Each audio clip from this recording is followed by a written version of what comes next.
Allora, leggiamo Deuteronomio 22 dal versetto 1. Se vedi il bue o la pecora di tuo fratello che si sono smarriti, tu non fingerai di non averli visti, ma ti impegnerai a riportarli da tuo fratello. E se tuo fratello non abita vicino a te e non lo conosci, porterai l'animale a casa sua, a casa tua, e rimarrà con te finché tuo fratello ne andrà in cerca. E allora glielo renderai. Lo stesso fare con il suo asino, con le sue vesti e con qualunque altro oggetto che tuo fratello ha smarrito e che tu hai trovato. Tu non fingerai di non averli visti. Se vedi l'asino di tuo fratello o il bue caduto lungo la strada, tu non fingerai di non averli visti, ma aiuterai tuo fratello a rialzarli. E potete sapere. Oggi ho trovato, ero partito con un altro discorso che comunque c'entra pure, e il Signore mi ha ispirato per soprano come che citare, è bellissimo, ma non dice niente e dice tutto. Nel senso che sono regolamenti, regole che si facevano, che Dio aveva dato al popolo di Israele per guidarli. Se si smarriva qualcosa io lo trovavo. Oggi funziona che se smarrisco qualche cosa, quello trovo se la tengo, perché non è semplice. Poi siamo diventati tanti perché non siamo, non dico in chiesa, fuori da qui, non siamo fratelli, quindi siccome non siamo fratelli ognuno si prende, che non trovate quello invece che prende e porta quello che ha trovato dai carabinieri. C'è tutto un discorso particolare, ma Dio aveva regolamentato anche queste cose per Israele, e diceva anche che dovevamo ridare indietro quello che era smarrito al fratello. Naturalmente non si parla di fratello di carne, perché arrivato a un certo punto dice: se tuo fratello non abita vicino a te e non lo conosci, come fa ad avere un fratello che non conosci? È ovvio che si parla di popolo, quindi di Israele. Quindi si parla, volendo ampliare un pochino il discorso, anche di chiesa. Ma non si parla solo di chiesa, si parla di persone a cui noi teniamo, di persone che non conosciamo, di persone che sono fuori dal mondo, fuori dalla chiesa, fuori di testa, tutto quello che volete. Ma il comandamento che Dio aveva dato a Israele è valido anche per noi, cioè quello di ridare indietro quello che troviamo. In realtà il discorso caliente di questo brano è il fare finta di niente. È questo che è grave, perché Dio ordina questa cosa perché c'era il pericolo che uno faceva finta di niente, provava l'asino, ma che bello stazionale, e se lo portava a casa e faceva finta di niente. Se veniva reclamato da qualcuno, diceva, si poteva dire: no, guarda che il mio non è tuo, tanto ce l'hai detto. Ok, faceva finta di niente. O peggio ancora, facevano finta di niente li lasciavano dove era, perché Dio sapeva che dovevano essere, perché scusate, gli israeliti sapevano che dovevano essere cose riconsegnate, quindi arrivato a un certo punto dice: te lo porterai a casa, gli darai da mangiare, e poteva essere una perdita. Quindi facevano finta che neanche lo vedevano e se ne andavano. In ogni caso, il fare finta che non è tuo, o il fare finta che non ti interessa, perché in un modo o nell'altro c'era il peso di questa cosa nella loro vita, il fingere era meglio dal punto di vista umano. Okay? Ma Dio questa cosa della finzione non l'accetta. Dio è la persona che ha detto: Dio odia la finzione. Amen?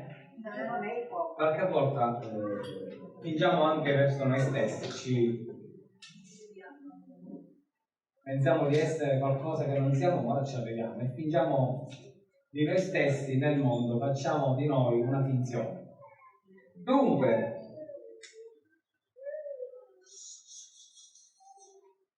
questa legge quindi ha anche un'applicazione spirituale.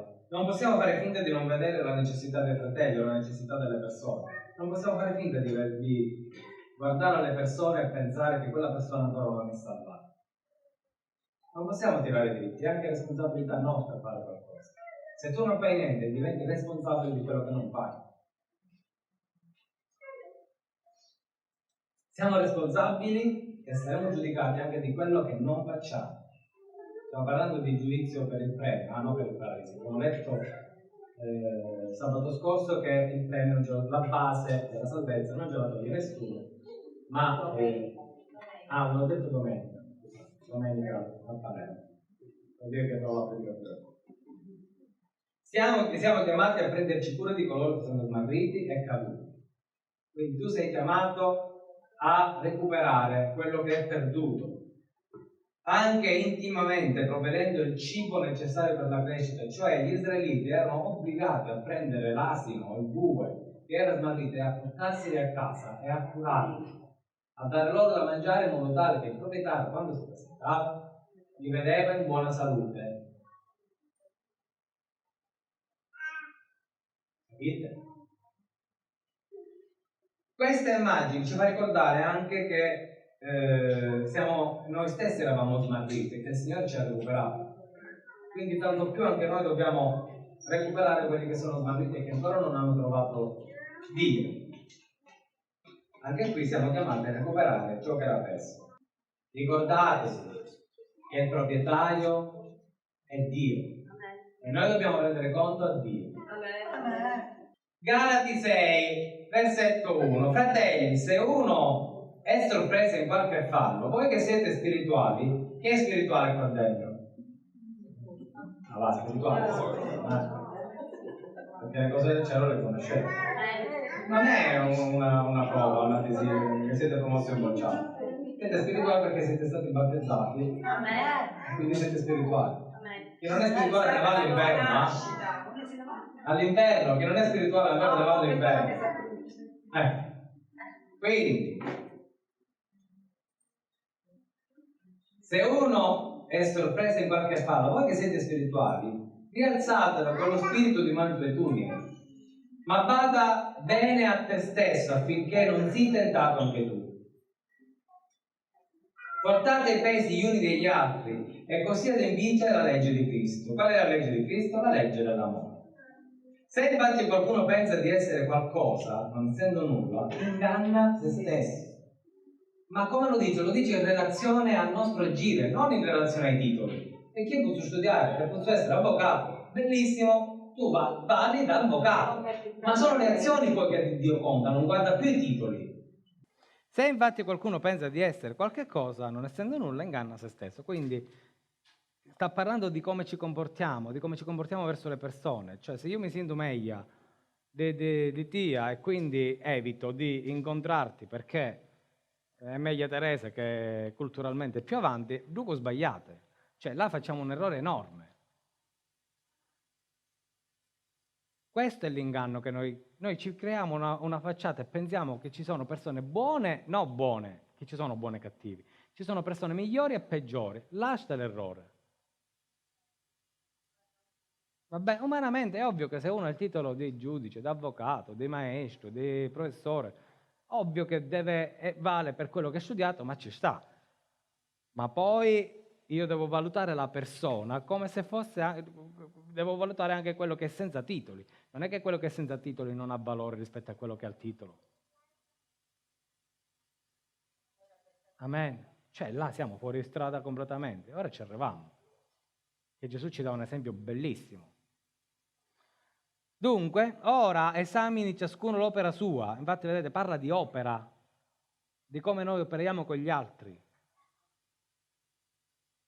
E allora avrà ragione di vantarsi solamente di se stesso e non nei confronti degli altri. Quindi quando io so di aver fatto quello che il Signore mi comanda di fare, io posso vantarmi davanti al Signore. Signore, io la mia opera l'ho giudicata, la giudico bene.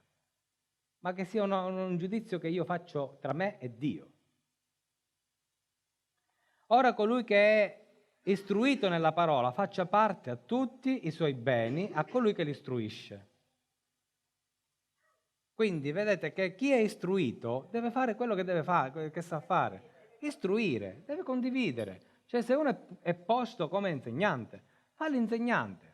Se uno è bravo a cantare e può insegnare il canto, fa quello. Se un altro sa usare il computer, fa quello. Ma sono due cose diverse. Ma quello che noi facciamo, se non lo facciamo e costruiamo per l'opera del Signore, diventa una cosa fuori sbagliata. Che verrà il giorno in cui passerà questo fuoco di giudizio, verrà bruciata, sarà come stoppia, paglia e legno. Dobbiamo costruire bene, con materiali nobili, pietra, oro, argento.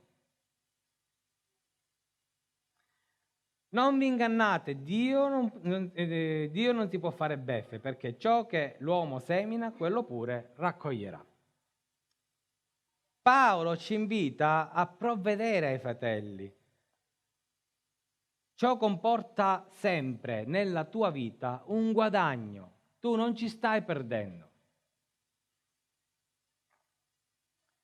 Quello che ci impedisce di essere bravi aiutanti, di solito sono due cose. O la visione di noi stessi che diventa più alta di quello che è, o la visione degli altri che è più bassa di quello che realmente è. È il nostro giudizio sbagliato. Infatti Paolo ci dice che non ci dobbiamo ingannare, siamo noi che ci inganniamo. Io sento certe volte dire fa quello che ti dice il cuore. Allora, fa quello che ti dice il cuore una volta voleva dire fai le cose in maniera saggia.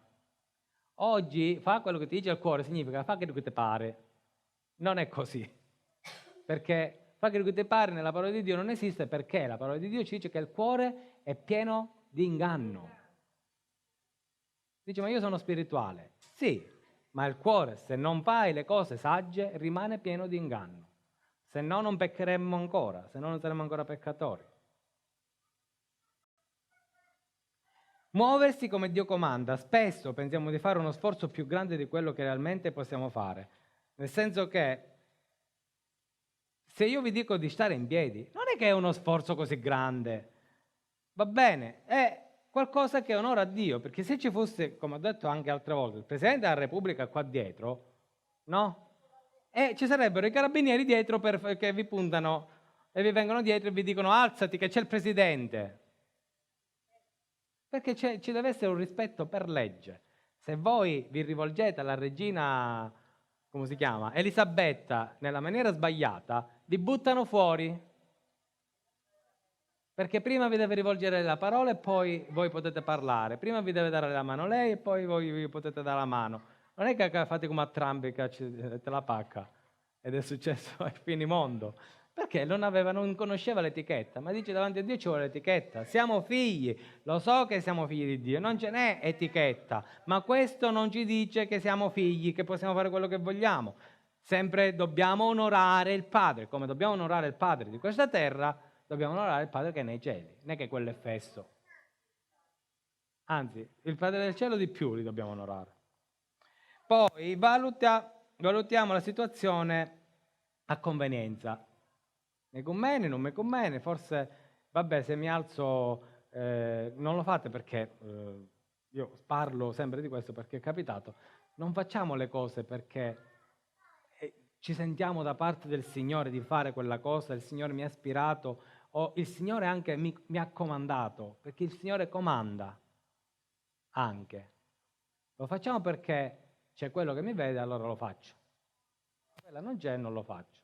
Una volta un caro pastore disse che se avessimo una telecamera puntata dietro le spalle che ci controllasse 24 ore su 24, noi vivremmo una vita santa. Per la paura e per il timore che qualcuno ci può dire, che hai fatto? Ti sei messo le dita nel naso. Però ci scordiamo che Dio in realtà ci guarda 24 ore su 24. Quindi il risultato è che quello che seminiamo ci ritorna contro. 2 parole sulla semina. Dio ti consegna un seme. Ricordati che il Signore ti ha dato un seme. Con questo seme possono capitare tante cose. Spesso e volentieri Dio ti consegna un seme perché? Perché devi seminare. Ok? Quando Dio ci consegna un seme, nella nostra mente succedono delle cose. Primo, ma che seme è questo? E ci facciamo la domanda su che seme è. Ma chi ti interessa che seme è? Semina. Il comando è seminare, non ti interessa. Tu non devi fare il botanico. Tu sei operaio, devi obbedire a Dio e quel seme lo devi buttare. Un'altra cosa che può succedere, ma questi sono piselli. Non si seminano i piselli ad agosto. Ok? E noi quindi limitiamo Dio, perché Dio può fare il miracolo di far crescere quello che vuole nel momento in cui vuole, quando vuole. Tu hai il dovere di ubbidire e basta. Un'altra cosa che può succedere che quel seme per noi non ha alcun valore. Può capitare che un seme dice: ma che cresce su seme? Niente. E allora non lo semino. Ma che vuol dire? Non tocca a te giudicare se cresce o non cresce niente. E per finire, ci piace farci le piantine a casa, che è meglio. Farsi le piantine a casa è meglio perché tu sei a casa, non devi faticare, semini nei tuoi vasetti, annaffi quando vuoi, quando puoi, ti godi quei 4 fiori e tu non obbedisci alla voce del Signore di seminare come si deve. Un'altra cosa che può succedere è che proprio non semini, che è peggio. Quindi chi non semina non raccoglie. 1 Corinzi. Intanto tutte queste cose ci comportano che noi non facciamo la volontà del Signore. Siamo disubbidienti, diventiamo disubbidienti. Comunque, 1 Corinzi 3,6. Io ho piantato, Apollo ha annaffiato, ma Dio ha fatto crescere. Quindi non dipende da te capire che cosa deve crescere, come deve crescere, quando deve crescere e che frutto deve portare. Il tuo compito è seminare, il compito di qualcun altro sarà quello di zappare la terra, di curare, ma tu devi seminare. Ora, né chi pianta né chi annaffia ha cosa alcuna, ma è Dio che fa crescere. È compito di Dio fare crescere. Il tuo compito è ascoltare la voce di Dio. Se tu vuoi vedere il seme nella tua vita diventare pianta, che tradotto in altre parole vuol dire se tu vuoi vedere i miracoli nella tua vita, devi seminare. Devi fare un passo di fede. Io non so quanti di voi hanno visto Fede come patate, che è una storia vera. Quella ha seminato patate quando tutti dicevano non seminare niente perché tanto c'è siccità, non crescerà niente. Lui perfetto ha seminato, non è che si mettono i bulbi. Quello ha fatto la raccolta più grande della sua vita senza che sia caduta una goccia d'acqua. Per fede ha ottenuto una ricchezza, si paga tutte le debite, si accatta la casa ed è stata una testimonianza per quanti hanno visto. Nessuno ci credeva. Il tubero muore se non c'è acqua. Così colui che pianta e colui che annaffiano sono una medesima cosa, ma ciascuno riceve il proprio premio secondo la sua fatica. Quindi vi voglio dire un'altra cosa, che tutto quello che io vi dico non è un rimprovero perché io vi voglio vedere faticare. Io vi voglio vedere ricchi, arricchiti. Gesù vi vuole vedere ricchi. Noi riceveremo un premio per quello che abbiamo seminato. A te non ti interessa che cosa stai seminando, non importa quello che stai seminando. Nel senso che il seme che ti è stato dato, tu lo devi buttare, lo devi seminare. Devi fare quello che ti è stato comandato e ne avrai la ricompensa a prescindere. Cresce o non cresce, non è più una cosa tua. Cioè, ecco, io vi voglio vedere ricchi, arricchiti. Amen. Dì alla persona accanto a te, arricchito. Amen. Non siete convinti? Com'è che è? Amen. Noi siamo infatti collaboratori di Dio, noi collaboriamo con Dio, ma questo noi siamo collaboratori di Dio, significa che Dio che collabora con noi ci premia, ci paga e ora ve lo dimostro pure. E andiamo a leggere Luca 10,29. Ma egli volendo giustificarsi, disse a Gesù: chi è il mio prossimo? E Gesù allora rispose e disse: un uomo scendeva da Gerusalemme a Gerico e cadde nelle mani dei ladroni, i quali, dopo averlo spogliato e coperto di ferite, se ne andarono lasciandolo mezzo morto. Dillo alla persona accanto a te: moribondo. Perché ora vi dico che da questo momento in poi io lo chiamerò il moribondo. Quindi il moribondo. Per caso un sacerdote scendeva per quella strada e veduto l'uomo passò oltre, dall'altra parte. Similmente anche un levita si trovò a passare da quel luogo, lo vide e passò oltre dall'altra parte. Ma un samaritano che era in viaggio passò accanto a lui, lo vide e ne ebbe compassione. E accostatosi fasciò le sue piaghe, versandovi sopra olio e vino, poi lo mise sulla propria cavalcatura e lo portò a una locanda e si prese cura di lui. E il giorno dopo, prima di partire, prese 2 denari e li diede al locandiere, dicendogli: prenditi cura di lui e tutto quello che spenderai in più te lo renderò al mio ritorno. Amen. Quindi il sacerdote e il levita, che avevano i titoli, ok, hanno fatto finta di niente, perché quello era un samaritano. E il samaritano non solo non aveva titolo, ma era morto di fame, povero pazzo, non lo so. Era l'ultimo delle persone da aiutare per ogni ebreo, perché era un samaritano. I samaritani spiritualmente erano nemici degli ebrei. A torto o a ragione, Gesù però ci sta dicendo che bisogna aiutare anche i nemici. Va bene? Il samaritano non ha guardato chi era il moribondo e l'ha aiutato. Poteva essere un ebreo, ma poteva essere un qualunque. È vero anche che il levita e il sacerdote probabilmente per una questione di purità, nel senso che stavano andando al tempio, forse, non lo so, perché erano sacerdoti, non potevano toccare cose impure, in quel caso era un moribondo, sangue e via dicendo, e quindi per questione di purità non hanno voluto toccarlo, ma questo però andava contro il comandamento che abbiamo letto poco fa di Deuteronomio. Che Gesù ci dice, forse 2 passeri valgono più dell'uomo. Quindi se bisogna aiutare l'asino smarrito e il bue smarrito, a maggior ragione bisogna aiutare l'uomo smarrito.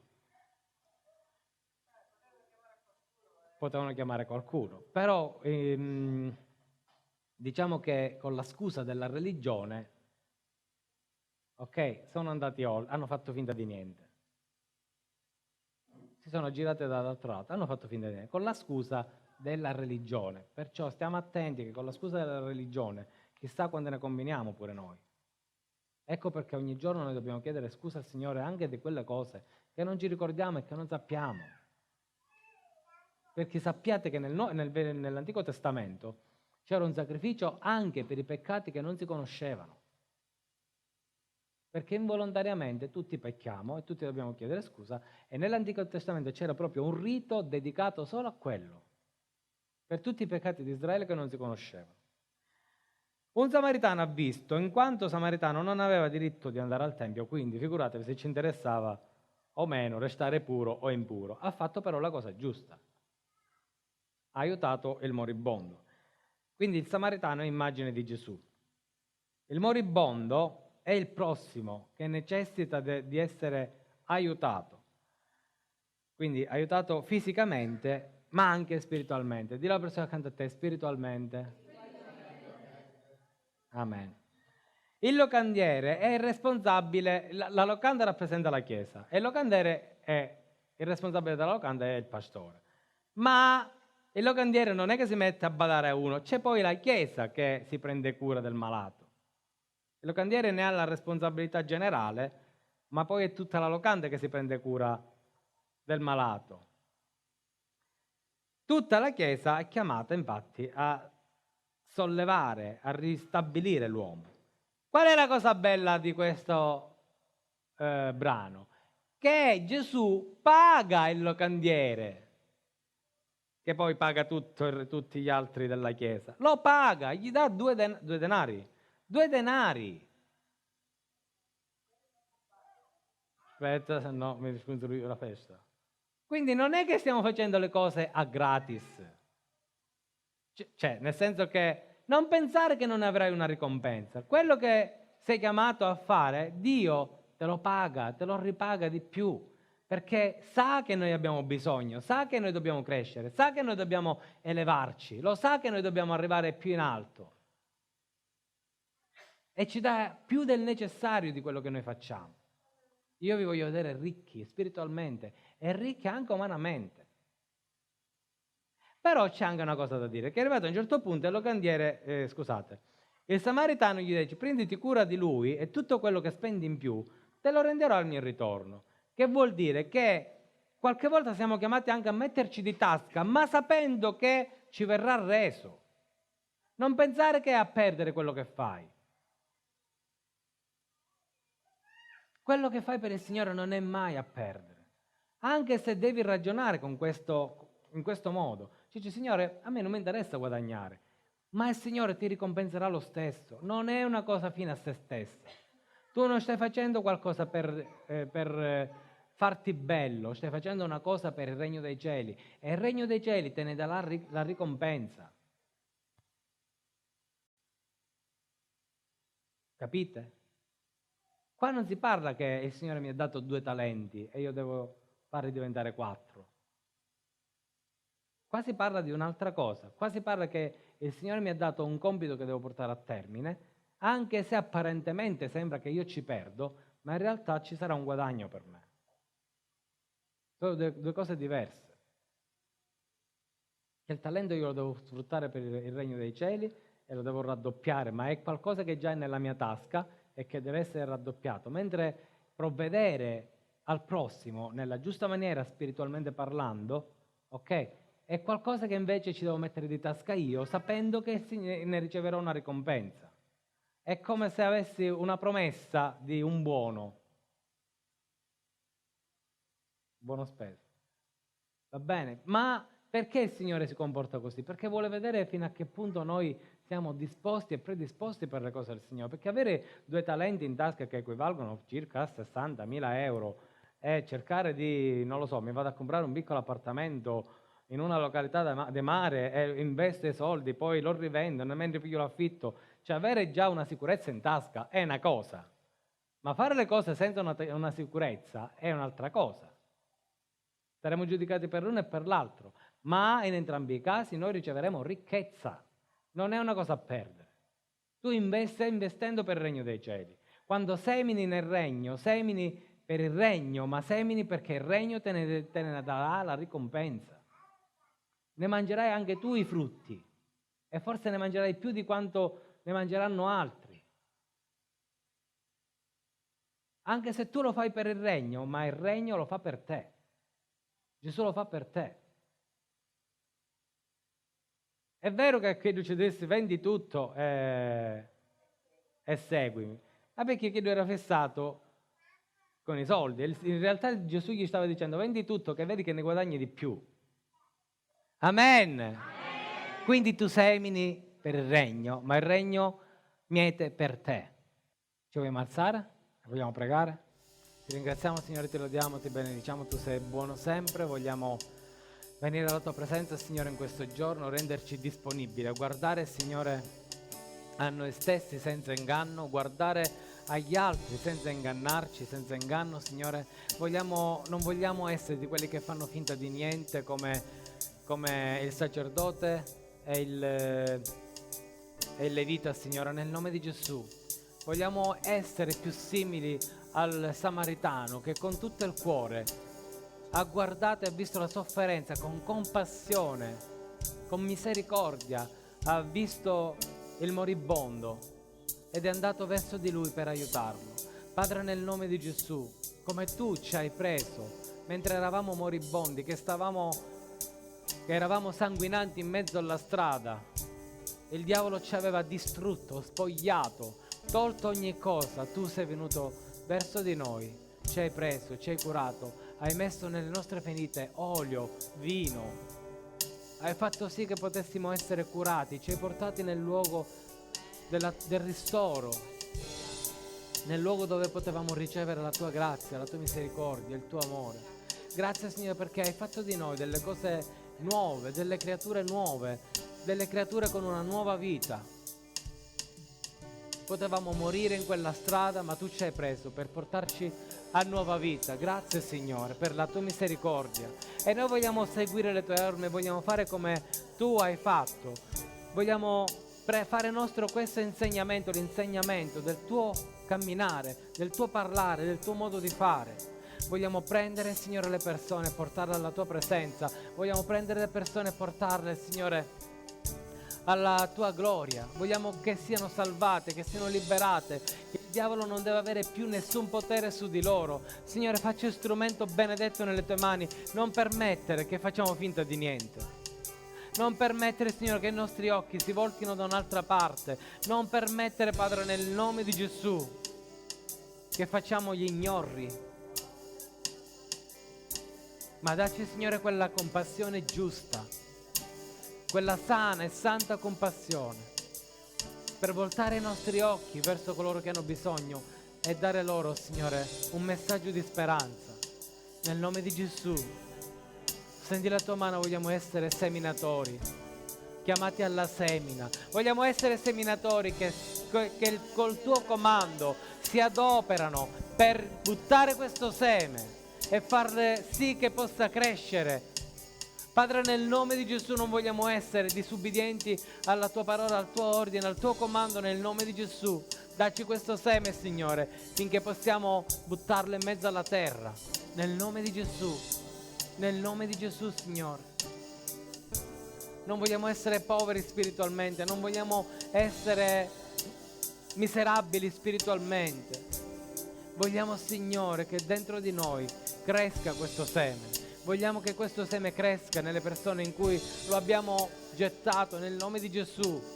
Facci diventare dei veri operatori, Signore, dei veri operai, di quelli che ascoltano la voce del loro capitano, del loro comandante, del loro padrone e seminano, Signore, senza mai, senza perché, nel nome di Gesù. Perché vogliamo vedere lo Spirito Santo in azione, vogliamo vedere lo Spirito Santo che fa crescere miracolosamente questo seme, senza che noi sappiamo come, Signore. Noi vogliamo vedere la nostra opera prendere lo spicco verso l'alto. Vogliamo vedere la nostra opera uscire dalla terra, non per la nostra grazia, ma per la tua grazia, Signore. Non per un miracolo che noi abbiamo prodotto, ma per il miracolo che tu hai prodotto. Nel nome di Gesù, nel nome potente di Gesù. Signore, vogliamo essere i tuoi operai, vogliamo fare la tua volontà, vogliamo ascoltare la tua voce. Nel nome potente di Gesù te lo chiediamo, Signore. Amen, alleluia, gloria a te, Signore Santo. Sei degno, Signore, di lode, di gloria e di onore. Amen, grazie Gesù.